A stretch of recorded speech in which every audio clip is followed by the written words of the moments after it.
মোরা মৃত্যু জয়ী সত্যের সৈনিক দল, গন্তব্যে গিয়ে ক্ষান্ত হব। ওই শক্ত প্রাচীর ঘেরা বন্ধুর পথ লঙ্ঘন করে সামনে এগিয়ে যাব। মোরা মৃত্যু জয়ী সত্যের সৈনিক দল, গন্তব্যে গিয়ে ক্ষান্ত হব। আমার বাবা মারা গেছে 2008 থেকে 9 সালে। কথাগুলো কারো সামনে বলি নাই, আজকে হঠাৎ করে মনে হইলো এই প্রতারণার কারণে কথাগুলো বলতেছি। আমার বাবার যে সম্পত্তি আমার নামে ছিল সব বিক্রি করে দেওয়া লাগছে, এই মামলা চালায়। আমার মার যে সম্পত্তি ছিল এগুলো বিক্রি করে দিতে হয়েছে। আপনি কল্পনা করতে পারবেন, আমার ভাইয়ের, আমার বোনের সম্পত্তি বিক্রি করতে হয়েছে। এক পর্যায়ে দেখেন, আল্লাহ মাফ করুক, কথাগুলো বলতেছি, যতক্ষণ পর্যন্ত নিজের জমিগুলো ছিল ততক্ষণ কারো টাকা আমি অ্যালাউ করি নাই, কারো টাকা হাদিয়াও না, আমার খরচের জন্য। আল্লাহকে সাক্ষী রেখে বলছি, যখন শেষ হয়ে গিয়েছে, কিছু আলেমে দিন, কিছু মুহিব্বিন, সুবহানাল্লাহ, আল্লাহ পাক তাদেরকে হয়তো পাঠাইছেন। কল্পনাও করতে পারবেন না যে আমার বাবার, আমার দেওয়া জমি, আমার মাকে দেওয়া জমি কিংবা আমার বোনের জমি সব শেষ করে যেই পরিমাণ টাকা খরচ করেছি তার চাইতে দ্বিগুণ তিনগুণ মানুষ এমনিতেই হাদিয়াই দিছে, দ্বিগুণ তিনগুণ হাদিয়াই দিছে। আপনি কল্পনা করতে পারেন, আমি বের হওয়ার 10 দিনের ভিতরে বিয়ে করছি, 10 থেকে 12 লক্ষ টাকা খরচ করে ওলিমা, তারপরে মোহর, এগুলোর ব্যবস্থা সব হাদিয়া থেকে হয়েছে, মাহফিলের হাদিয়া না। আপনি কল্পনা করতে পারেন, এগুলো আমি নিজেও ভাবতে পারি না, সুবহানাল্লাহ। তাহলে যেই উম্মাহ, যেই জাতি, যে ব্যক্তিগুলো আমাকে এভাবে টাকা দিয়ে নিজের মাহফিল করা লাগে নাই, কিছু করা লাগে নাই, এত হেল্প করে, সেই মানুষটিকে কি আমি বাজেট করব? কি আজীব অবস্থা! তাদের থেকে আমি টাকা নিয়ে বাজেট করব? আমার প্রয়োজনীয়তা এটাই? অথচ এই মানুষগুলো তো আমি ভিতরে থাকতেই আমাকে লক্ষ লক্ষ লক্ষ লক্ষ, প্রায় 1 কোটি হয়ে যেত। সবকে ঘৃণা করব যদি ইসলামের বিরুদ্ধে যায়, কার জন্য? আরে আমার ভাইকে যদি ইসলামের বিরুদ্ধে যায় ঘৃণা করতে হবে কার জন্য? জোরে বলেন না। এমপি সাহেব, মেয়র সাহেব যদি ইসলামের বিরুদ্ধে যায় ঘৃণা করব কার জন্য? আর এমপি, মন্ত্রী, প্রধানমন্ত্রী, গোটা পৃথিবীর মালিক, গোটা পৃথিবীর ক্ষমতাধররাও যদি ইসলামের বিরুদ্ধে যায়, আল্লাহর বিরুদ্ধে যায়, ঘৃণা করব কার জন্য? আমাদের ভালোবাসা হবে কার জন্য? আরে আমার আল্লাহ তো বলে দিয়েছেন, কুল ইন্না সালাতি ওয়া নুসুকি ওয়া মাহইয়ায়া ওয়া মামাতি লিল্লাহি রাব্বিল আলামিন। আরে আমার নামাজ, আমার রোজা, আমার কুরবানি, আমার হায়াত, আমার মৃত্যু সব হবে কার জন্য? আরে যার সব কিছু আল্লাহর জন্য, সে কি কোনো কাফের, তাগুত, জালিমকে ভয় করতে পারে? ভয় করব কাকে? ইন্নামা ইয়াখশাল্লাহা মিন ইবাদিহিল উলামা। আল্লাহ তো বলতেছেন, উলামায়ে কেরাম একমাত্র কাকে ভয় করবে?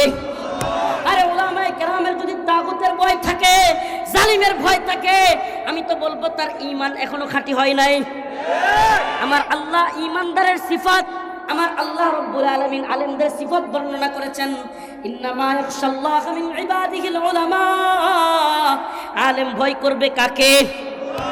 কোন জালিমকে, কোন সরকারকে, কোন তাগুতকে? ভয় করতে হবে কাকে? আরো জোরে বলেন কাকে? চিল্লা বলেন কাকে? একমাত্র ভয় করব কাকে? আল্লাহকে ছাড়া কাউকে ভয় করার কোনো টাইম নাই। ঠিক কি ঠিক না? তো আমি প্রথম কথা যেটা বলবো, এখানে আমার প্রোগ্রাম নেওয়া অনেকেই আছে যাদের সাথে আমার সম্পর্ক সেই দীর্ঘদিন যাবত। আমি কোনো প্রোগ্রামের জন্য বাজেট করি না, আলহামদুলিল্লাহ। আমি কোনো প্রোগ্রামের জন্য কি করি না, প্রথম কথা। দ্বিতীয় কথা, কোনো প্রোগ্রামওয়ালাকে কখনো যে আমাকে খরচ বা যাতায়াত খরচ হিসেবেও 10-15 হাজার টাকা বা এত টাকা দিয়ে যান, সেটাও বলি না। হ্যাঁ, যদি কোনো কর্তৃপক্ষ খুশি হয়ে দিয়ে যায় যে হুজুর আমাদের প্রোগ্রামে যাবেন, কিছু তেল খরচ বা গ্যাস খরচ দিয়ে গেলাম, সেটা রাখি। কিন্তু আমি বা আমার প্রোগ্রাম যারা রাখে এদের পক্ষ থেকে কাউকে এই ধরনের কথা বলা হয় না। যদি কোনো ব্যক্তি আমার পাশে থাকা এই ধরনের কথা বলে, আপনারা তাকে আমার কাছে ধরে নিয়ে আসবেন। এক। দ্বিতীয় কথা হচ্ছে, যে সমস্ত প্রতারকগুলো আমার নাম ভাঙিয়ে বিভিন্নভাবে মানুষের কাছ থেকে টাকা নিচ্ছে, তাদের ব্যাপারে আমার বক্তব্য হলো, দিন প্রচারের কথা বলে দিনের একজন প্রচারক বা দায়ীর পরিচয় দিয়ে এভাবে মানুষকে ধোঁকা দিয়ে নিজের ঈমান আমল সবকিছু বরবাদ করে দিচ্ছেন, ধ্বংস করে দিচ্ছেন। এই কাজ থেকে বিরত থাকুন, না হলে ধ্বংস হয়ে যাবে।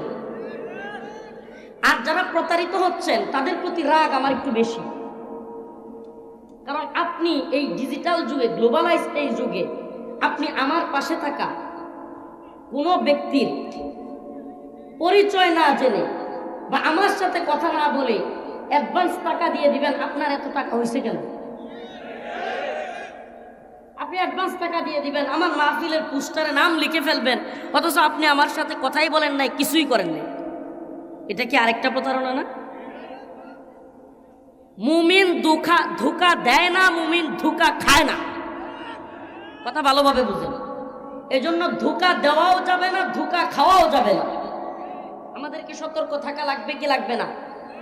অতএব আরেকটা কথা, সমস্যা আরো আছে, তো একটা কথা যেহেতু বলা শুরু করছি, এটা আমার আলোচনার বিষয় না কিন্তু, বুঝেন, তবুও কথাগুলো বলতেছি, কারণ হলো এই কথাগুলো যেন যায় এবং এই কথাগুলো যাওয়ার মাধ্যমে যেন আর কেউ প্রতারিত না হয়। আমার আশপাশে এসে আমি শুনছি এই প্রতারক চক্রটা আমার মানে কোনোভাবে পরিচিত হইতে পারে। এরা কি করে, ওই প্রোগ্রামওয়ালাদেরকে ফোন দেয় যে আমরা তো হুজুরের ডেট দিতে পারবো।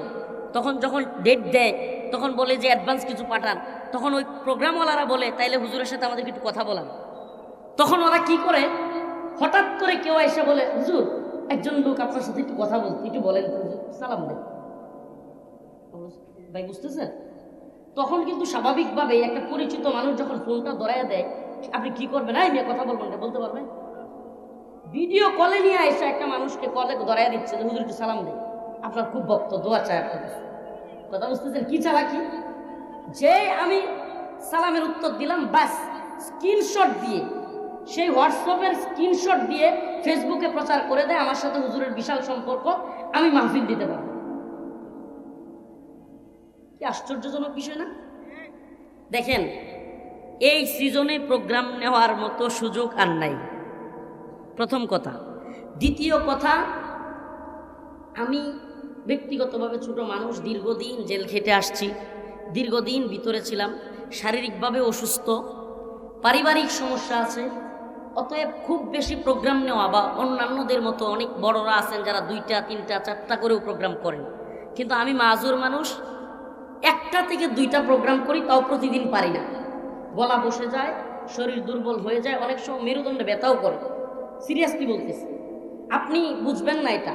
রাত্রে জাগ্রত থাকা এবং রাত্র জাগরণ বেশি হলে রুচি চলে যায়, ঘুম কম হয়, মানে এটা খুবই বুঝবেন না আপনারা। এই জন্য আমি চাচ্ছি তরুণ প্রজন্মের ওলামায়ে কেরামের সাথে কথা বলে মাহফিলগুলোকে কিভাবে দিনমুখী করা যায়, অর্থাৎ দিনে করা যায়।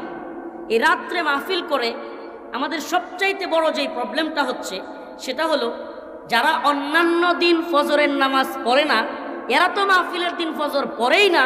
যারা অন্যান্য দিন ফজর পড়তো, এরাও মাহফিলের দিন 2টা 2:30 পর্যন্ত মাহফিল শুনে ঘুমায়, ফজর পড়তে পারে।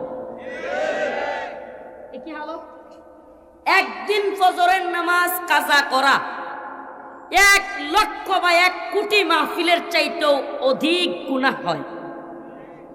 1 লক্ষ বা 1 কোটি মাহফিলের সওয়াব দিয়াও এই একদিন ফজর নামাজ কাজা হওয়ার গুনাহকে পরিবর্তন করা সম্ভব না। ঠিক কি ঠিক না? তাহলে এই সমস্ত এই যে এই 2টা 2:30 3টা পর্যন্ত মাহফিল করে কোনো ফায়দা আছে? দিনের কোনো ফায়দা হবে? কথা বলেন না, ফায়দা হবে? এই বাবা, কেউ কথা বলিয়েন না, কষ্ট হলেও এভাবেই থাকেন। কিশোরগঞ্জ অনেক আসা হয়, আজ না দেখতে পারলেও কালকে দেখবেন ইনশাআল্লাহ। আবারও আসবো। আপনারা এমন করলে আর আসবো না। আমি মাইক বন্ধ করে থাকবো, আপনারাই কথা বলেন। প্রিয় হাজিরিন, এজন্য এই সমস্ত ধোঁকাবাজি থেকে সাবধান। এবং আমরা দিন প্রচার করতেছি দিনের স্বার্থে, যেটা কল্যাণকর সেটাই করব, ঠিক কি ঠিক না? দিন প্রচারের স্বার্থে যদি মাহফিলের সময়কে আগায় আনতে হয় আগায় আনবো। আপনি কি খেয়াল করছেন বাংলাদেশে কি পরিমাণ প্রোগ্রাম হয়? মনে করেন একই এলাকায় 5টা 7টা করে মাহফিল হয়। এই এলাকায় তো অসুস্থ রোগীও থাকতে পারে। চিন্তা করতে হবে কি হবে না? এই দীর্ঘ 2টা 2:30 পর্যন্ত 3টা পর্যন্ত যদি প্রোগ্রাম হয়, এই অসুস্থ রোগীরা ঘুমাইতে পারবে না। মাহফিল তার কাছে এটা আজাব হয়ে যাবে, কষ্টকর হয়ে যাবে। প্রত্যেক দিন এমন এলাকা আছে প্রতিদিন মাহফিল হয় শীতের সিজনে। এজন্য আমাদেরকে এইসব বিষয়গুলোতে সতর্ক থাকা লাগবে, ঠিক কি ঠিক না? অতএব কেউ প্রতারণা করবেন না, কেউ প্রতারিত হবেন না। আবারও বলে দিচ্ছি, এই সিজনের প্রোগ্রাম নিয়ে কেউ যদি বলে যে এত টাকা দিলে, আমি হাদিয়া দিলে আমি প্রোগ্রাম নিয়ে দিতে পারবো, তাকে ধরে নিয়ে আসবেন। তাকে কি করবেন? আমার কাছে ধরে নিয়ে আসবেন। এমনকি আমার সাথে যারা থাকে এদের মধ্যেও কেউ যদি বলে যে আমারে কিছু টাকা দেন, আমি প্রোগ্রাম নিয়ে দিতে পারবো, আমার কাছে আইসা বললেন, পরে দেখেন কি করি। আমাদের আসলাফদের, সালাফদের, আকাবিরদের ইতিহাস এরকম না।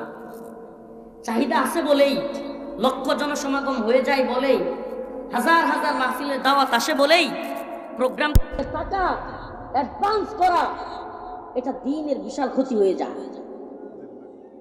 দেখেন, জায়েজ নাই এটা বলতেছি না, কথা ভালোভাবে বুঝুন। প্রোগ্রামের জন্য অ্যাডভান্স টাকা নেওয়া কিংবা আমাকে এত দিলে আমি যাব, এটা বলা জায়েজ নাই, এই কথা আমি বলতে পারবো না। কিন্তু আমি করি না, করতে পারবো না, করবো না। এ বিষয়ে আমাকে অনেকে বলে, হুজুর, অনেকেই কাছের লোকেরাও বলে, চাহিদা যেহেতু আছে নেন না, অনেকেই তো 70, 80, 1 লাখ করে নেয়, নেন না হুজুর, সমস্যা কি? ডিরেক্ট বলে, ডিরেক্ট আমার আপনজন তারাও বলে, নিবেন, নিয়ে মাদ্রাসায় দিবেন, গরিব মিসকিনদেরকে দিবেন। এরা আপনার নাম নিয়ে কোটি টাকা কালেকশন করে, লাখ টাকা কালেকশন করে, আপনারা দেয় 15,000, 20,000, 30,000, লাভ কি? ওদের কাছে কি নিবেন? সমস্যা কি? এই চিন্তা করে করে আমরা এভাবে 11টা নাকি আপনারা দেওয়া যাবে না, মাহফিলটা ভেঙে যাবে, এই সেই বকর সুকর কত কিছু, ঠিক কি ঠিক না?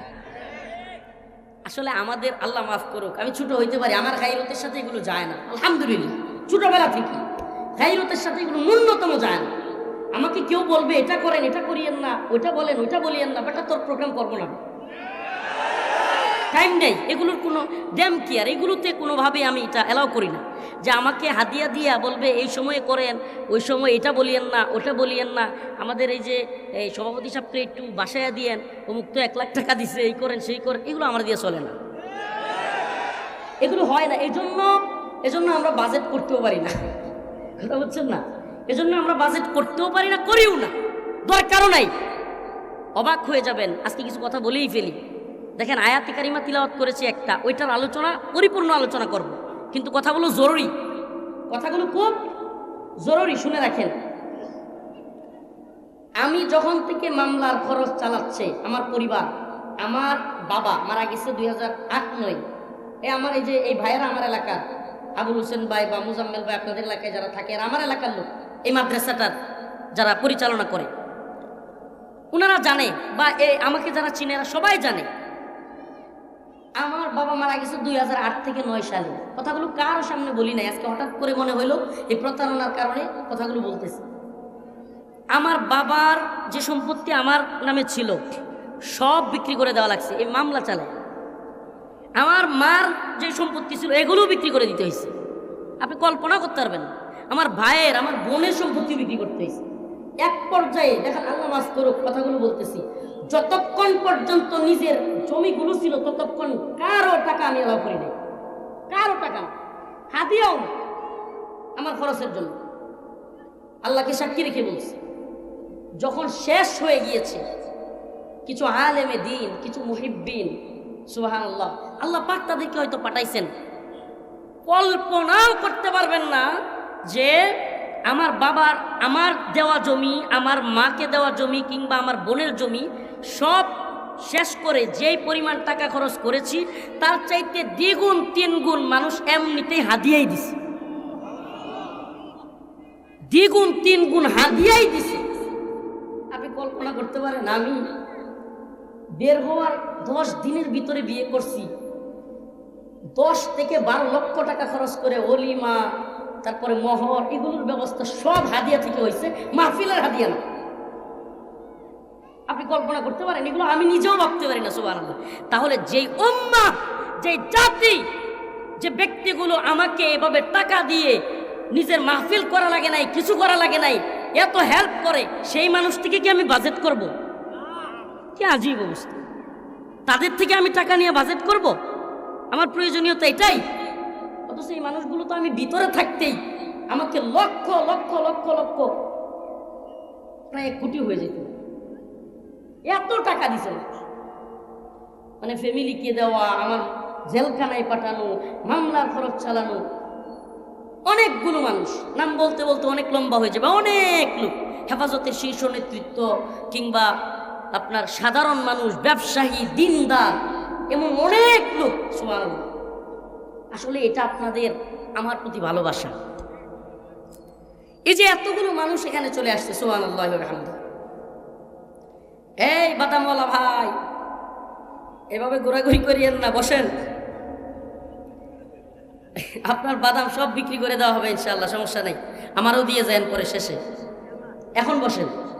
তো বলতেছি, যেই মানুষগুলো একটা মাহফিল করতে পারবো না, আদৌ বের হতে পারবো কিনা সেটার সম্ভাবনা নাই, লক্ষ লক্ষ টাকা আমার বাড়িতে পাঠাইছে, আমার মায়ের জন্য পাঠাইছে, আমার মামলা খরচ চালাইছে, আজকে সেই মানুষগুলো থেকে আমাকে বাজেট করে টাকা নিতে হবে?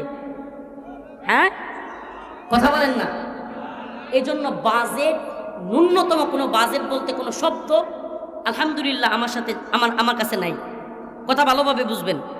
কে কত টাকা হাদিয়া দেয়, সুজা বলতেছি, বিলা তাকাল্লুফ, মাফ করবেন দয়া করে, মনে করবেন না যে হুজুর খুব নিজের দেখাইতেছে, এটা বলতাম না, এই প্রতারণাগুলোর কারণে বলতেছি।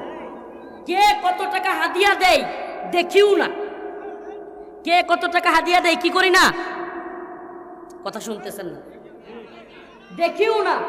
এমন কি, দয়া করে কেউ কথা বলেন না, এমন কি এই যে মাহফিল থেকে উঠি, এই যে ভাইয়েরা জানে বা আমার পরিচিত যারা আছে, আবারও বলতেছি জানে, মাহফিল থেকে উঠার পর হাদিয়া দিবে এজন্য 1 সেকেন্ড বা 1 মিনিট দাঁড়ায় না। আলহামদুলিল্লাহ, এটা কিন্তু আমার ব্যক্তিগত কোনো আমল না, এটাই আমাদের আকাবির ও আসলাফদের নীতি ছিল। আজকে এই মঞ্চগুলো কিছু খতিত লোকেরা নষ্ট করে ফেলছে, এটাই আকাবির ও আসলাফদের নমুনা ছিল। আমরা পারি না, এটা আমাদের কমজোরি। এজন্য বলতে চাই, প্রিয় হাজিরিন, আজ আবারও যদি আল্লাহ না করুন কোনো দুর্দিন চলে আসে, কোনো মুসিবত চলে আসে, যেই মানুষগুলো আবারও আমার পাশে দাঁড়াবে, সেই মানুষগুলোর কাছ থেকে কি বাজেট করব আমি? প্রিয় হাজিরিন, আমি আমার মূল আলোচনায় চলে যেতে চাই।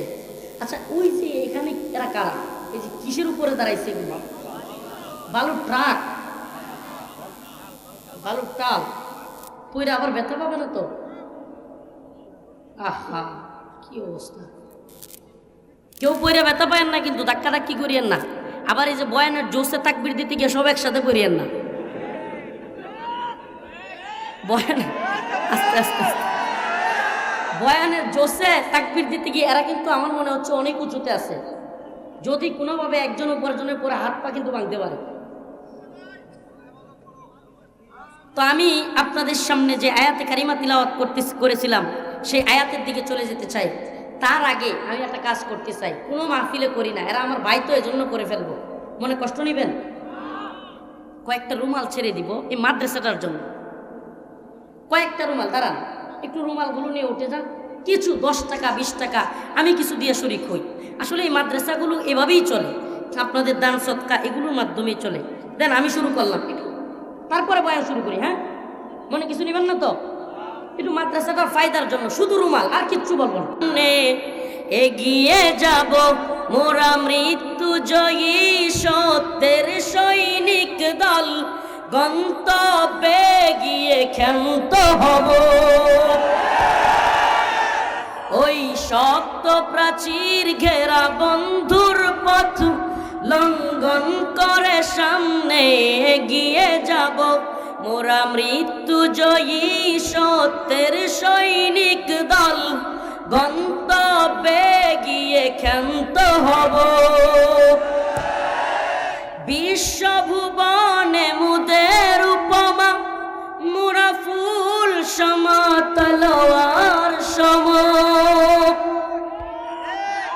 বিশ্বভুবনে মুদের উপমা মোরা ফুল সম তলোয়ার সম।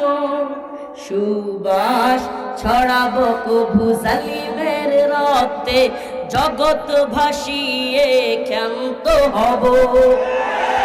মোরা মৃত্যু জয়ী সত্যের সৈনিক দল, গন্তব্যে গিয়ে ক্ষান্ত হব।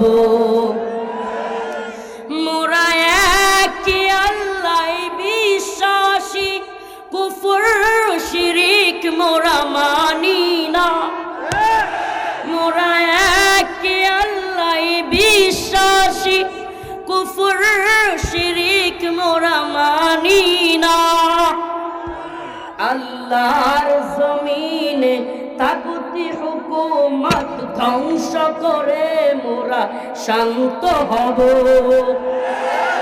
ওই শক্ত প্রাচীর ঘেরা বন্ধুর পথ লঙ্ঘন করে সামনে এগিয়ে যাব। মোরা মৃত্যু জয়ী সত্যের সৈনিক দল, গন্তব্যে গিয়ে ক্ষান্ত হব। রাসূল আমাদের কমান্ডার, কুরআন মোদের পথ নির্দেশিকা। রাসূল আমাদের কমান্ডার, কুরআন মোদের পথ নির্দেশিকা। তুফান আগুন পানি মোকাবেলা করে যেথাই বলে সেথা ছুটে যাব। মোরা মৃত্যু জয়ী সত্যের সৈনিক দল, গন্তব্যে গিয়ে ক্ষান্ত হব। সিদ্দিকী মান হায়দারি তেজ, আল্লাহর পথে লড়ে যাব। সিদ্দিকী মান হায়দারি তেজ, আল্লাহর পথে লড়ে যাব। মুরতাদ কাফিরের দম্ভ অহংকার চূর্ণ করে মোরা শান্ত হব। ওই শক্ত প্রাচীর ঘেরা বন্ধুর পথ লঙ্ঘন করে সামনে এগিয়ে যাব। মোরা মৃত্যু জয়ী সত্যের সৈনিক দল, গন্তব্যে গিয়ে ক্ষান্ত হব। জীবন মরণে বিজয়ী মোরা, পরাজয় নাহি মুদের অভিধানে। জীবন মরণে বিজয়ী মোরা, পরাজয় নাহি মুদের অভিধানে। শাহাদাতেরি অমৃত খুঁজে মোরা দিক দিগন্তে চষে বেড়াবো। মোরা মৃত্যু জয়ী সত্যের সৈনিক দল, গন্তব্যে গিয়ে ক্ষান্ত হব। ওই শক্ত প্রাচীর ঘেরা বন্ধুর পথ লঙ্ঘন করে সামনে এগিয়ে যাব। মোরা মৃত্যু জয়ী সত্যের সৈনিক দল, গন্তব্যে গিয়ে ক্ষান্ত হব। আমি আপনাদের সামনে যাউনা আদিল্লাতিন আলাল মুমিনিন আইজ্জাতিন আলাল কাফিরিন ইউজাহিদুনা ফি সাবিলিল্লাহ ওয়ালা ইয়াখাফুনা লাওমাতা লাইম। ও প্রিয় হাজিরিন, কিশোরগঞ্জের মুসলমান, কঠিয়াদির মুসলমান ভাই, প্রিয় ভাইরা আমার, বন্ধুগণ, সুস্পষ্টভাবে আল্লাহ রাব্বুল আলামিন কোরআনে কারীমের এই আয়াতে কারিমার মধ্যে মুমিনের কয়েকটা সিফাত বর্ণনা করেছেন। তাদের সিফাত, মুমিনের কয়েকটা সিফাত বর্ণনা করতে গিয়ে আল্লাহ রাব্বুল আলামিন জানিয়ে দিয়েছেন, ইয়া আইয়ুহাল্লাযীনা আমানু মান ইয়ারতাদ্দা মিনকুম আন দীনিহি, হে ঈমানদাররা, যদি তোমরা এই দিন থেকে মুখ ফিরিয়ে নাও। মুখ ফিরিয়ে নিয়ে যদি তোমরা মুরতাদ হয়ে যাও, দিনকে ছেড়ে দাও, দিন পরিত্যাগ করো, তবে জেনে রাখো আমি আল্লাহ কারো মুখাপেক্ষী নই। কোনো দল যদি মনে করে আমার দলের জন্যই ইসলাম টিকে আছে, কোনো মতবাদ যদি মনে করে এই মতবাদ ছাড়া ইসলাম টিকবে না, কিংবা কোনো পীর যদি মনে করে তার পীরগিরি ছাড়া ইসলাম চলবে না, কোনো শায়েখ যদি মনে করে তার মতবাদ ছাড়া ইসলাম টিকবে না, তবে আল্লাহ বলেন না না না না না, ফাসাউফা ইয়াতিল্লাহু বিকওমি ইউহিব্বুহুম ওয়া ইউহিব্বুনাহু। আল্লাহ বলেন না না না, যদি ইসলামকে তোমরা নিজেদের সম্পত্তি মনে করো কিংবা ইসলাম ছেড়ে দিয়ে ধর্ম ত্যাগ করে চলে যাও, তবে জেনে রাখো আমি তোমাদের পরিবর্তে তোমাদেরকে চেঞ্জ করে তোমাদের বদলে আরেক দলকে নিয়ে আসবো। ফাসাউফা ইয়াতিল্লাহু বিকওমি ইউহিব্বুহুম ওয়া ইউহিব্বুনাহু।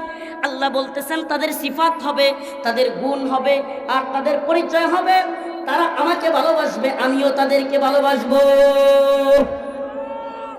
তাদের সিফাত কি হবে? কথা বলেন।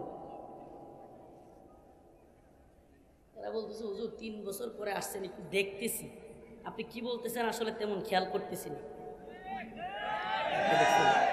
দেখছেন আমি কি এতগুলো মানুষ কথার সাথে তো কোনো আওয়াজ মিলতেছে না, তাইলে একটু মাইক সরাই দিই দেখেন আজকে একটু। হ্যাঁ, তাহলে কথার সাথে তো কথা বলতে হবে। এখানে তো মহিলা না যে জবানো পর্দা আছে নাকি, কথা বলিয়েন একটু, নাকি দেখবেন কিছুক্ষণ? আপনার ক্যামেরা আর জামছে তাও কার কথা বলিয়েন না, অনেক সময় দিছি, অনেক আপনাদের পক্ষে বলছি। তো বলতেছি যে আপনারা কি আমার কথা শুনতেছেন? রিপ্লাই কোথায়? এতগুলো মানুষের রিপ্লাই তো নাই। আমি আয়াতে কারিমার আলোচনায় চলে গেছি। আল্লাহ বলতেছেন ইয়া আইয়ুহাল্লাযীনা আমানু মান ইয়ারতাদ্দা মিনকুম আন দীনিহি ফাসাউফা ইয়াতিল্লাহু বিকওমিন ইউহিব্বুহুম ওয়া ইউহিব্বুনাহু। আল্লাহ বলতেছেন যদি আমরা যারা আছি তারা যদি ধর্ম ত্যাগ করি, আল্লাহ বলতেছেন যদি ইসলাম ধর্ম ত্যাগ করে, ইমানদাররা যদি ধর্ম ত্যাগ করে দেয়, ধর্ম ছেড়ে দেয়, তবে আল্লাহ বলতেছেন আমি আরেকটা দলকে নিয়ে আসবো। ফাসাউফা ইয়াতিল্লাহু বিকওমিন ইউহিব্বুহুম ওয়া ইউহিব্বুনাহু। যারা আমাকে ভালোবাসবে এবং আমিও তাদেরকে ভালোবাসবো। আল্লাহ বলতেছেন আমিও তাদেরকে ভালোবাসবো, তারাও আমাদেরকে কি করবে? ভালোবাসা হবে কার জন্য? ঘৃণা করব কার জন্য? কথা বলে না। মান আহাব্বা লিল্লাহ ওয়া আবগাদা লিল্লাহ ওয়া আতা লিল্লাহ ওয়া মানা লিল্লাহ ফাকাদ ইসতাকমালাল ঈমান। আরে ভালোবাসা হবে কার জন্য? মান আহাব্বা লিল্লাহ, ভালোবাসা কার জন্য? ওয়া আবগাদা লিল্লাহ, কাউকে ঘৃণা করব কার জন্য? আরে মেম্বার সাহেব যদি ইসলামের বিরুদ্ধে যায়, দ্বীনের বিরুদ্ধে যায়, ঘৃণা করব কার জন্য? চেয়ারম্যান সাহেবকে ঘৃণা করব যদি ইসলামের বিরুদ্ধে যায়, কার জন্য? আরে আমার ভাইকে যদি ইসলামের বিরুদ্ধে যায়, ঘৃণা করতে হবে কার জন্য? জোরে বলেন না। এমপি সাহেব, মেয়র সাহেব যদি ইসলামের বিরুদ্ধে যায়, ঘৃণা করব কার জন্য? আর এমপি, মন্ত্রী, প্রধানমন্ত্রী, গোটা পৃথিবীর মালিক, গোটা পৃথিবীর ক্ষমতাধররাও যদি ইসলামের বিরুদ্ধে যায়, আল্লাহর বিরুদ্ধে যায়, ঘৃণা করব কার জন্য? আমাদের ভালোবাসা হবে কার জন্য? আরে আমার আল্লাহ তো বলে দিয়েছেন কুল ইন্না সালাতি ওয়া নুসুকি ওয়া মাহইয়ায়া ওয়া মামাতি লিল্লাহি রাব্বিল আলামিন। আরে আমার নামাজ, আমার রোজা, আমার কুরবানি, আমার হায়াত, আমার মৃত্যু সব হবে কার জন্য? আরে যার সব কিছু আল্লাহর জন্য, সে কি কোনো কাফের তাগুত জালিমকে ভয় করতে পারে? ভয় করব কাকে? ইন্নামা ইয়াখশাল্লাহা মিন ইবাদিহিল উলামা। আল্লাহ তো বলতেছেন উলামায়ে কেরাম একমাত্র কাকে ভয় করবে? আরে উলামায়ে কেরামের যদি তাগুতের ভয় থাকে, জালিমের ভয় থাকে, আমি তো বলবো তার ঈমান এখনো খাঁটি হয় নাই। আমার আল্লাহ ঈমানদারের সিফাত, আমার আল্লাহ রাব্বুল আলামিন আলেমদের সিফাত বর্ণনা করেছেন ইন্নামা ইয়াখশাল্লাহা মিন ইবাদিহিল উলামা। আলেম ভয় করবে কাকে? কোন জালেমকে, কোন সরকারকে, কোন তাগুতকে? ভয় করতে হবে কাকে? আরো জোরে বলেন কাকে? চিল্লা বলেন কাকে? একমাত্র ভয় করব কাকে? আল্লাহকে ছাড়া কাউকে ভয় করার কোনো টাইম নাই। ঠিক কি ঠিক না? আরে আল্লাহ তো শর্ত দিয়েছেন, তার মানে বোঝা যায় আলেম সে ব্যক্তি যে ব্যক্তি আল্লাহকে ভয় করে।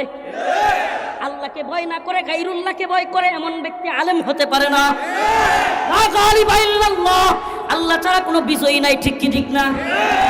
প্রিয় হাজিরিন, আল্লাহকে যদি ভয় করেন, আল্লাহ অন্য এক আয়াতে আলেমদের পরিচয় দিচ্ছেন, আল্লাস্তাবিল্লাযীনা ইয়ালামুনা ওয়াল্লাযীনা লা ইয়ালামুন, যারা জানে এবং যারা জানে না তারা কি সমান হতে পারে? তার মানে বোঝা গেল আলেম যারা জানে তারা কাকেই ভয় করবে? জোরে বলেন কাকে? অতএব গায়রুল্লাহকে ভয় করবে যারা, সরকারের দালালি করবে যারা, বুঝতে হবে এদের ভিতরে আল্লাহর ভয় নাই, গায়রুল্লাহর ভয় ঢুকে গেছে, এরা আলেম হতে পারে না। এই সমস্ত ব্যক্তিরা জাহেলদের চাইতেও জাহেলে মুরাক্কাব। প্রিয় হাজিরিন, ভয় করতে হবে কাকে? আল্লাহ পাক ভয় করনে ওয়ালা মুমিনদের কিছু সিফত এই আয়াতে বর্ণনা করতেছেন। আয়াতে কারিমার মধ্যে আল্লাহ বলতেছেন, ইউহিব্বুহুম ওয়া ইউহিব্বুনা, আমিও তাদেরকে ভালোবাসবো, তারাও আমাকে ভালোবাসবে। এটাই হলো মুমিনদের খাঁটি সিফাত। ঠিক কি ঠিক না? আদিল্লাতিনা আলাল মুমিনিন, তৃতীয় নাম্বার সিফত বলতেছেন, এক নাম্বার হলো আল্লাহকে ভালোবাসবে, আল্লাহ বলতেছেন আমিও তাদেরকে ভালোবাসবো। 3 নাম্বার সিফত হলো আদিল্লাতিনা আলাল মুমিনিন, মুমিনদের প্রতি দয়া পরশ হবে। মুমিনদের প্রতি কি হবে?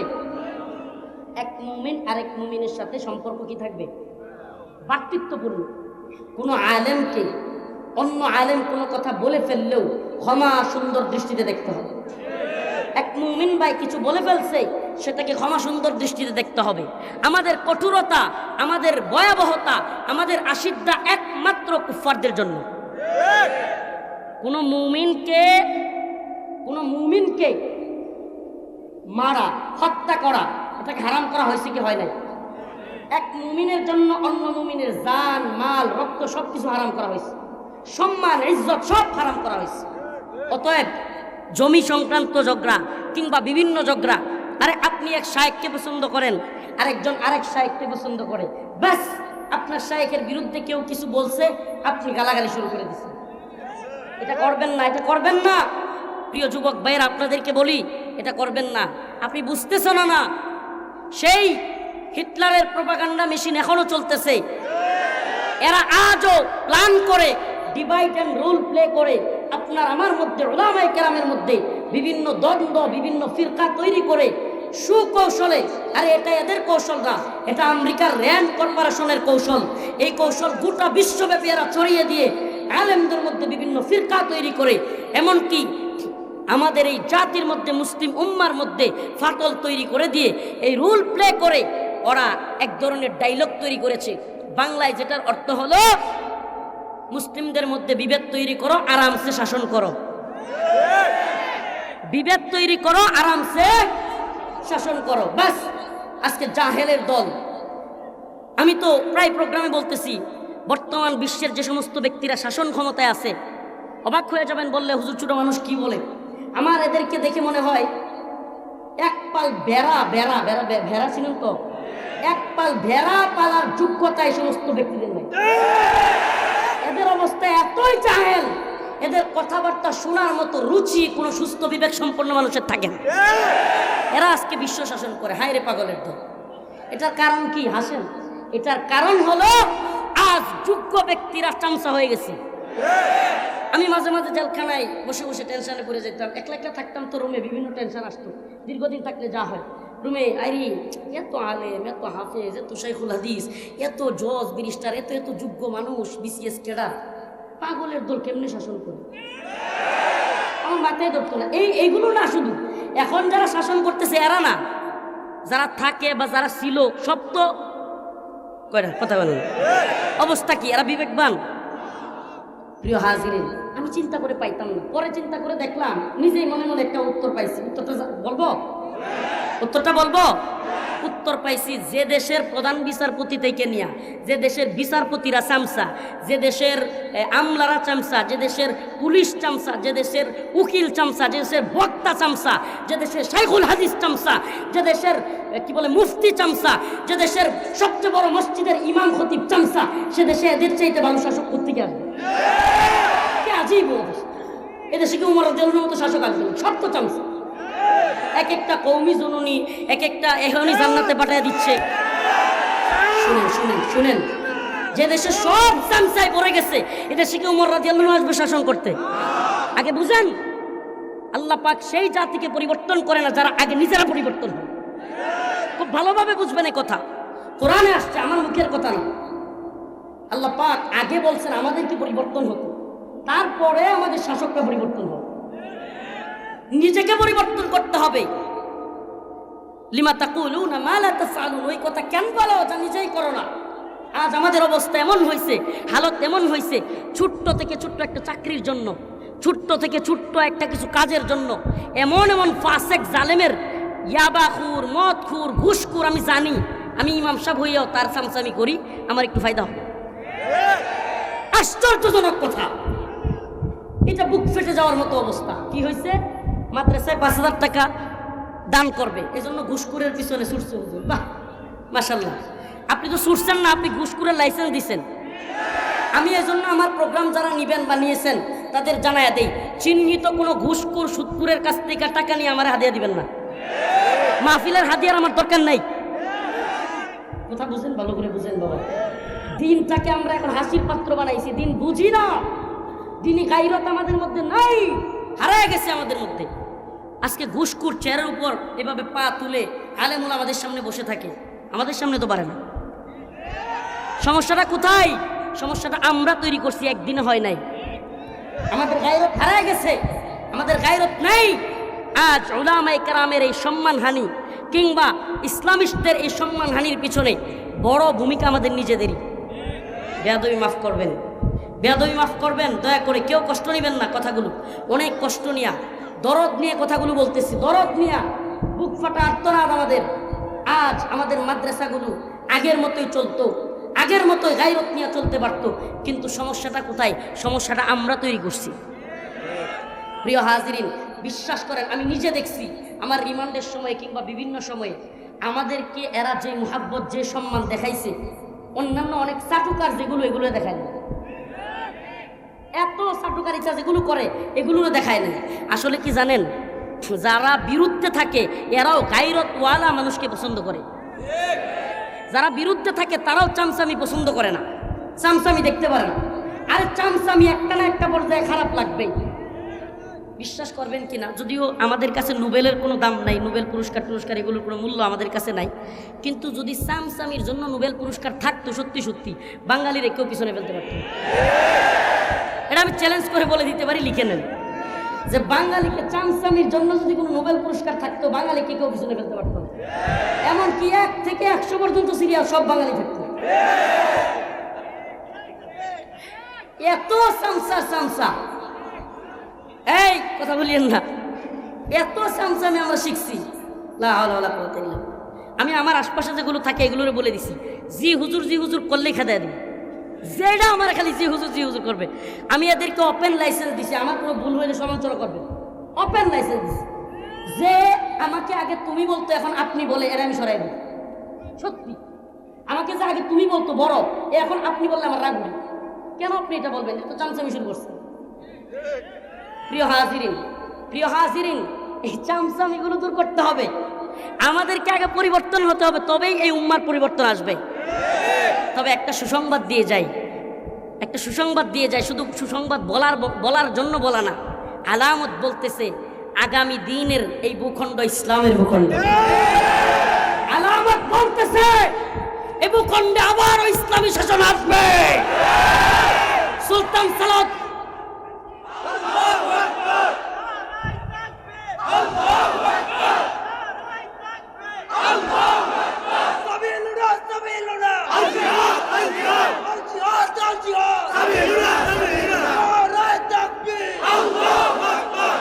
প্রিয় হাজিরিন, স্লোগান যারা ধরবেন তাদেরকে 2টা স্লোগান শিখাই দেয়, আমার সাথে পারবেন তো? স্লোগান হবে?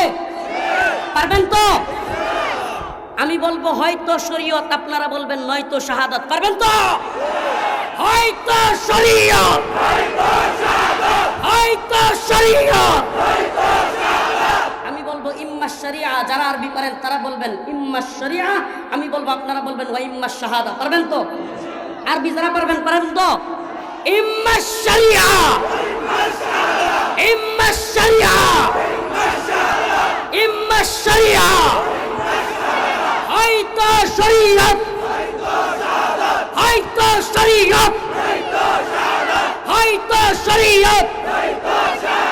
আমি বলবো ইয়া আকসা, আপনারা বলবেন লাব্বাইক, অথবা আমি বলবো লাব্বাইক, আপনারা বলবেন ইয়া আকসা। পারবেন তো? লাব্বাইক, লাব্বাইক, ইয়া আকসা, ইয়া আকসা। স্লোগান এগুলো হবে আমাদের।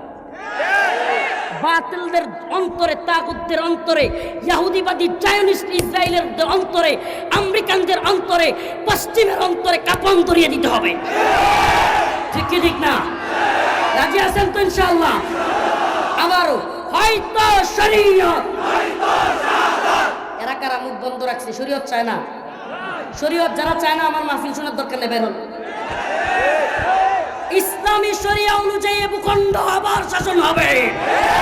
কোন তন্ত্রমন্ত্রের শাসন আমরা মানি না, মানব না। আমাদের এই ভূখণ্ডে ইসলামী শাসন লাগবে ইনশাআল্লাহ। হয়তো শরিয়া, হয়তো শরিয়া, ইম্মা শরিয়া, ইম্মা শরিয়া, হয়তো শরিয়া। মাশাআল্লাহ বলেন। এই স্লোগানগুলো ধরায় দিতে হবে। আরে জিয়াদ জিয়াদ জিয়াদ চাই, জিয়াদ করে বাঁচতে চাই, এই স্লোগান বাদ দিতে হবে। জিহাদ করে বাঁচার তামান্না থাকলে লাভ হবে না এই জিহাদে। জিহাদ করে শাহাদাতের তামান্না মনে রাখতে হবে। ঠিক কি ঠিক না? প্রিয় হাজিরিন, আরেকটা স্লোগান ধরবেন। আমি বলবো খাইবার খাইবার ইয়া ইয়াহুদ, যারা পারেন এরা বলবেন জাইশু মুহাম্মদ সাউফা ইয়াউদ। 10 জনে পারলেও বলবেন। পারবেন তো? জাইশু মুহাম্মদ সাউফা ইয়াউদ। পারবেন তো? খাইবার খাইবার ইয়া ইয়াহুদ। এটা একটু কঠিন হয়ে গেছে। আচ্ছা ঠিক আছে, আবার শরীয়তের স্লোগান, ঠিক কিনা? আমরা কোরআন সুন্নাহর শরীয়ত অনুযায়ী শাসন চাই। ঠিক কি ঠিক না? আমাদের শাসন, আমি তো গজলের মধ্যেই বলেছি, কোরআন আমাদের পথ নির্দেশিকা। ঠিক কি ঠিক না? রাসূল আমাদের কমান্ডার, কোরআন মোদের পথ নির্দেশিকা। ঠিক কি ঠিক না? তাহলে আমরা আদিল্লাতিন আলাল মুমিনিন, মুমিনদের প্রতি কি হব? সদয় হব। একে অপরকে গালিগালাজ বন্ধ করেন প্লিজ। আপনি বুঝতেছেন না, ডিভাইড রুল প্লে করে আমার আপনার মধ্যে ফাটল তৈরি করে ওরা আমাদেরকে শাসন করতে চায়। এ সমস্ত জাহেলগুলো, এ সমস্ত মূর্খগুলো আজকে আমাদেরকে এরকমভাবে জ্ঞানী বিচক্ষণ ব্যক্তিদেরকে তর্কে লাগাইয়া দিছে, লাগাইয়া দিয়া আমাদেরকে এমনভাবে লাগাইয়া দিছে, বলতেছে যে বিভেদ তৈরি করো, আরামসে শাসন করো। অর্থাৎ আমরা মারামারি করি, তারা আরামসে শাসন করবে। আমি এজন্য বলি, কে কওমি, কে আলিয়া, কে সুন্নি, কে ওয়াহাবি, এইসব দেখবার টাইম নেই। ও প্রিয় ভাই, হাতে হাত মিলাও, এক হও। তুমিও মুসলমান, আমিও মুসলমান। তোমার নবী এক, আমার নবী এক। তোমার আল্লাহ এক, আমার আল্লাহ এক। তোমার কোরআন এক, আমার কোরআন এক। ভেদাভেদ বাদ দাও, আমরা মুসলমান। ইসলামী শরিয়া অনুযায়ী রাষ্ট্র ব্যবস্থা কায়েম হবে। দলাদলি বাদ দেন, এই সমস্ত তথাকথিত রাজনীতি ফাজনীতি মন থেকে জাইরা ফেলে দেন, একবারে মুছে ফেলেন। এদের এক দলের দান্দা হলো দাঁতে দাঁত কামড়ে যেমনি পারে ক্ষমতায় থাকি, আরেকটার দান্দা হলো যেমনি পারি 15 বছর তোরা খাইছিস, এবার আমাদেরকে দিন। তাই না? নাকি কর কি বিরোধী দল কি নারাজ নাকি? বাস্তবতা এটাই। আপনারা শুনেন, আপনারা কে কি বলবেন দেখবার টাইম নাই। এই আয়াতের শেষের অংশে এটা আছে, ওয়ালা ইয়াখাফুনা লাউমাতা লাইম। এটা পরে আসতেছি। আমরা নিন্দুকের নিন্দার পরোয়া করি না। কোন পক্ষ, এই পক্ষ সরকার পক্ষ না, বিরোধী পক্ষ না, অমুক পক্ষ তমুক পক্ষ কষ্ট পাবে, নারাজ হবে, আমাদেরকে কি বলে এই ঘৃণা করবে বা বিদ্বেষ চড়াবে কিংবা নিন্দা করবে, এটার পরোয়া আমরা করে কথা বলি না। বাস্তব বাস্তবতা কি? বাস্তবতা এটাই, একদল যেমনে পারে দাঁত কামড়ায় থাকতে চায়, আর একদল বলে 15 বছর থাকছেন এবার আম করে দিয়ে কিছু খাই, পেট তো খালি হয়ে গেছে। এই খাই খাই খাই খাই অবস্থা থেকে আমাদেরকে নিজেদেরকে সেফ রাখতে হবে। মনে রাখতে হবে কোরআন সুন্নাহ ব্যতীত, শাসন ব্যবস্থা ব্যতীত আমাদের মুক্তি, কামিয়াবি, সফলতা আসবে না। আজ আফগানের দিকে তাকিয়ে দেখেন, 2 থেকে 2.5 বছর সময়, 21 সালে আমরা যখন ভিতরে তখন স্বাধীন হওয়া রাষ্ট্র, আজ গোটা পৃথিবীর সবচাইতে পাওয়ারফুল মুদ্রা হল আফগানি মুদ্রা। আপনি বুঝতে পারেন এটা? 50 বছর স্বাধীনতার সুবর্ণ জয়ন্তী, এই সেই উন্নয়নের জোয়ারে বাড়ছে দেশটা, এই সেই বলেন কি করছেন আপনারা? দিন শেষে দেখা কি যায়? দিন শেষে দেখা যায় আফগানি মুদ্রা আমাদের চাইতে অনেক আগায় গেছে, প্রযুক্তির দিক থেকে অনেক আগায় গেছে। আর দুর্নীতির বিরুদ্ধে জিরো টলারেন্স, হাস্যকর কথাবার্তা। শুনেন, আপনাদেরকে একটা তথ্য দিই, আপনারা জানেন অনেকেই, তারপরেও বলি। মানি লন্ডারিং আইন বাংলাদেশে ছিল কি ছিল না? এই আইনের কাজ কি? এই আইন হলো যারা টাকা পয়সা বিদেশে পাচার করবে, দেশের টাকা, তাদেরকে গ্রেফতার করত, তাদেরকে জরিমানা করত, তাদেরকে বিভিন্ন মেয়াদে সাজা দিত। যেমনি রিজার্ভের মধ্যে টান পড়ছে, এই যুবকরা, এই যুবক ভাইরা, এই যুবক ভাইরা চুপ থাকেন। যেমনি রিজার্ভের মধ্যে টান পড়ছে, রিজার্ভ বাংলাদেশের রিজার্ভে যেমনি টান পড়ছে, এমনি কয় কি কয়, যারা পাচার করছেন তারাও যদি দেশে টাকা পাঠান, কিছু প্রাণাদুনা দিয়া গ্রহণ করা হবে, এখন আর অ্যারেস্ট করা হবে না। কি মজা না? দেখছেন কেমনে বলছিল? এই হলো মানবরচিত আইনের অবস্থা, এবং এই হলো এদের স্বার্থান্বেষীদের অবস্থা। প্রিয় হাজিরিন, অতএব দুর্নীতির বিরুদ্ধে জিরো টলারেন্স বলা, এটা এদের মুখে কথাগুলো হাস্যকর। আসলে এদের কোনো নীতি নৈতিকতা নাই, এদের সব নীতি নৈতিকতা সব কিছু পরিত্যাগ করে এদের একটাই কাজ, ক্ষমতায় থাকতে হবে, খাইতে হবে, পেট পূজা আর পকেট পূজা। অতএব আমাদেরকে এগুলো থেকে সাবধান থাকতে হবে। প্রিয় ভাই দেখেন, আল্লাহ রসুল বলেছেন মুমিন এক গর্তে 2 বার পা দেয় না। কি করে না? আপনাকে আমি আজকে এদের বিরুদ্ধে লেলায় দিয়ে বলবো, আজকে নামায় পেলেন, কালকে নামায় গিয়ে মাথা চুকাবেন, হ্যাঁ কি করলাম, কারে আনলাম, ঠিক না? কালকে দেওয়া লাগিয়ে মাথা চুকাবেন, হ্যাঁ কারে আনলাম, এটা তো আরো খারাপ। আমাদের অবস্থা কি জানেন? আমাদের অবস্থা হলো আমরা একটা গাছে আসি, গাছটা মোটামুটি ভাঙাচুরা, বুঝেন তো? রাষ্ট্রের অবস্থা তো এখন ভাঙাচুরা, বুঝেন? রাষ্ট্রের স্বাধীনতা, সার্বভৌমত্ব সব কিছু এখন ভাঙাচুরা অবস্থা, অর্থনীতি ভাঙাচুরা অবস্থা, সব কিছু ভাঙাচুরা অবস্থা। আমরা এমন এক গাছে আছি যারা ভাঙাচুরা অবস্থা, অর্ধেক ফাইটা উঠে গেছে। এখন এই গাছে বসে আছি, গাছের নিচে হইল বাঘ, গাছের নিচে কি, আবার গাছের উপরে মাথার উপরে হইল সাপ। এখন সাপ তাইকে বাঁচার জন্য নিচে লাফ দিব, বাঘের পেটে যাবো, ঠিক কি ঠিক না? এখন আমাদের উপায় কি? আমাদের উপায় হলো আল্লাহর দিকে মুখ ফিরানো, ফাফিরু ইলাল্লাহ, আল্লাহর দিকে ফিরে আসা, ঠিক কি ঠিক না? এজন্য আল্লাহকে ভয় করে দিন প্রতিষ্ঠার সংগ্রামে নিজেকে নিয়োজিত রাখার চেষ্টা করবো তো ইনশাআল্লাহ। ডিভাইডে যাব না, মুমিন এক মুমিন আরেক মুমিনকে। যুবকরা একটু হাত তুলেন। যুবক ভাইয়েরা, আপনারা আজকে শপথ করেন কোনো হুজুরের পক্ষ নিয়ে অন্য হুজুরকে গালি দিবেন না, ঠিক আছে তো ইনশাআল্লাহ? কোন শায়েখের পক্ষ নিয়ে অন্য শায়েখকে কমেন্টে গালিগালাজ, পুষ্টে গালিগালাজ করবেন না। রাজি আছেন তো? আমাকে যারা মুহাব্বত করেন ভাই, বিশ্বাস করবেন কিনা, আবুল হোসেন ভাই, সুবহানাল্লাহ, আমি আসলেই ছোট্ট মানুষ, এত ভালোবাসা পাচ্ছি যেগুলো বর্ণনা করার মতো না। মাঝে মাঝে বলে ফেলি যে ফটকা ফুটাইলে অনেকেই থাকবেন না, কষ্ট নিয়েন না, কষ্ট নিয়েন না। বাস্তবতা, হাকিকত, এই 13-14 দিনে, 15 দিনে, 20 দিনে যা বুঝতেছি, সুবহানাল্লাহ, কারারক্ষী থেকে নিয়ে জেলখানার কারারক্ষী, ট্রেনে যে নিরাপত্তা দায়িত্বে থাকে এরা, এমনকি পুলিশ, এমনকি সাধারণ ডাক্তার, উকিল, ম্যাজিস্ট্রেট বা বিভিন্ন ধরনের যেই সাক্ষাৎ হয়, এত মুহাব্বত দেখা কল্পনাও করা যায় না। প্রত্যেকের একটাই কথা, হুজুর আপনার জন্য কি পরিমাণ যে দোয়া করছি, রোজাও রাখছি, বলে হুজুর নফল রোজা রাখছি আপনার জন্য। এর চাইতে ভালোবাসা আর কি পাওয়া যায় বলেন? এমন অনেক মা যারা আমাকে মাঝে মাঝে ফোন দিয়ে চিল্লানো শুরু করে, কান্না শুরু করে, বাবা তুমি ভালো আছো বাবা? আমি তো একটু মহিলাদের সাথে তেমন কথা বলতে আমি একটু ইতস্তত বোধ করি, কিন্তু মার কণ্ঠ, মায়ের মতো কণ্ঠ, বয়স্ক কণ্ঠ, চিল্লায় কান্না শুরু করে, আমি তোমার জন্য বাবা রোজা রাখছি, চিনি না, জানি না। এই যে একটা ভালোবাসা, এই যে একটা মুহাব্বত, সবচাইতে যেটা আশ্চর্যের বিষয়, বিশ্বাস করবেন কিনা, আল্লাহ সুবহানাল্লাহ, ছোট্ট ছোট্ট কওমি মাদ্রাসার পোলাপান যেগুলো আছে না, 10 বছর 12 বছর বা 9 বছর, এগুলো এরা যে আমাকে মহব্বত করে এটা কল্পনার বাইরে। যেই মাদ্রাসায় যায়, আইরে বাবারে, আজকে ট্রেনে কি হয়েছে জানেন? বিজয় এক্সপ্রেস দিয়ে আসছি, ওখানে জামিয়া রশিদিয়া ফেনীর পোলাপান উঠছে কয়েকটা বগিতে, মাদ্রাসা ছুটি হয়েছে, সব পোলাপান আমি যে কেবিনে ছিলাম ওটার সামনে গিয়ে আসবে। আরে পুরো এলাকা ব্লক হয়ে গেছে, কেবিনের সামনের এলাকা পুরোটা ব্লক। তারা একটু মুসাফা করবে, দোয়া চায়, দোয়া চায়। প্রিয় হাজিরিন, যেখানে যাই শত শত জেলখানার কারারক্ষী, হুজুর আপনাকে অনেক মহাব্বত করি, হুজুর আমরা তো চাকরির কারণে কিছু করতে পারি না। আমি এই জন্য বলতেছিলাম, দিন বিজয়ের আগের আলামত হলো আল্লাহ পাক উম্মার শ্রেষ্ঠ সন্তান উলামায়ে কেরামের প্রতি আওয়ামদের ভালোবাসা তৈরি করে দেন, এবং উলামায়ে কেরামের মধ্যেও কিংবা জেনারেলদের মধ্যেও আল্লাহ পাক দিন প্রতিষ্ঠার জজবা তৈরি করে দেন। আমাদের পায়ে এক ধরনের বেরি ছিল, বেরি বেরি বেরি বুঝেন? আমাকে তো কোর্টে তোলার সময় দেখছিলেন না, বিশাল লম্বা, মনে হইতেছে কোরবানির গরু নিয়ে যাচ্ছে, ঠিক ঠিক না? এই বিশাল বেরি পড়ায়া, তারপরে হাতে রশি টসি লাগাইয়া, টাইনা টুইনে হেলমেট একটা লাগাইছে, আমি কিছু দেখি না এমন অবস্থা, বুঝছেন?